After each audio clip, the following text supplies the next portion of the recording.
Again, it is South Africa Tonight. Now, as gender-based violence continues unabated, activists have been working harder to try and combat the scourge. ActionAid is one such organization that's trying to protect women and girls. Now, some programs include school safety and economic justice for women. Well, Lindelwa Ngumalo is from ActionAid. She's here to tell us exactly what it is they do. Lindelwa, good evening. Hi. And thanks so much for your time. So, how do you help marginalized and vulnerable women and girls all the way to school level? So we have different programs, as you've just alluded to, that look specifically at the right to women to live free from violence and the right to access economic justice. We are an advocacy organization, but we do provide direct service in some of the areas that we work in. And how we do this, for example, is the schools program, for instance.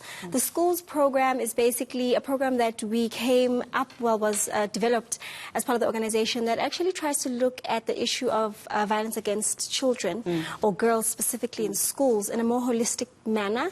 And how we do this is that in each of the schools that we work in, we develop what is a school safety framework that helps to basically support and ensure an environment that is safe for girls to operate in. What do you tell them? Wow. Or what do you teach them? We teach them a lot. Firstly, we start with what is violence? What is it to be? What is rape? What is it to be sexually assaulted? What does that look like? Basically, the whole definition of what violence is and how one can experience violence. That's the first point of call. 2, what are your rights? How do you say no? How do you stand up to somebody?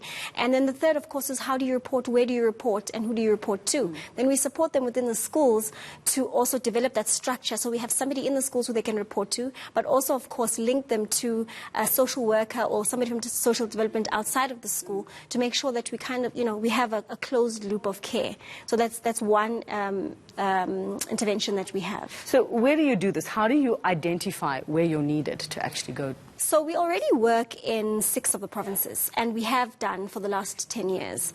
Our approach is that we work in a specific area for a long extended period of time because change obviously takes a long time to happen. Yeah. And 1 day, 2 day, 1 year, 2 interventions do a great start. But in order to see change, we need to be there longer. So we already work in Mpumalanga, in the KZN, and in Limpopo, and in different areas. And so we've developed relationships with those communities. And through those relationships, we find out what the greatest needs are. And the community then lead us to say, this is what we need help in.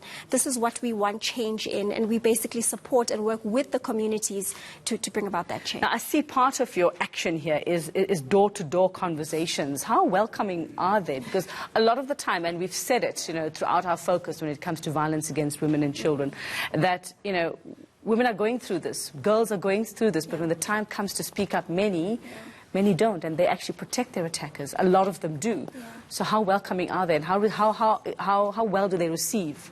So it doesn't start off with the door-to-door. Like I said, we already are in the community, and so we develop that relationship, and then it is up to the community if they want to take that approach to do so. I think people, you're very right, are not welcoming, but once we've worked in the community and they can see, what you can do, because it is about trust. Yeah. It is about people feeling like you can help them do something about something that feels so overwhelming and out of their hands.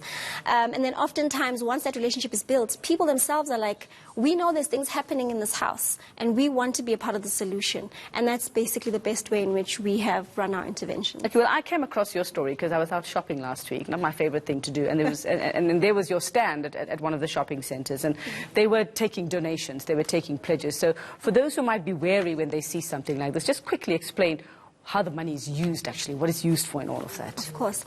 So the donations go directly to the work that we do in communities. We try to make sure that the money goes to, so we as an organization are the ones who are providing the service and the support to the organizations, and so it goes to the organization as well as to the communities, to the programs that we run, to make sure that these programs happen. So for example, it costs about $350 to hold, say, a women's run circle that speaks on the rights and the development of those rights. And so you can imagine how many of those you'd want to have a year and how many you'd want to have in a community. That's just one example that we do as women's rights. We also provide training, different sorts of training on the rights of women and girls, and a lot of empowerment processes, learning exchanges. So really that money goes all the way to the communities. And the idea is that the community should know and feel that actually they are getting support from ActionAid through your donation. All right, fantastic. Thanks so much for your time. It's great work that you do. And the next time you see ActionAid anywhere, now you know what it is they're asking you for.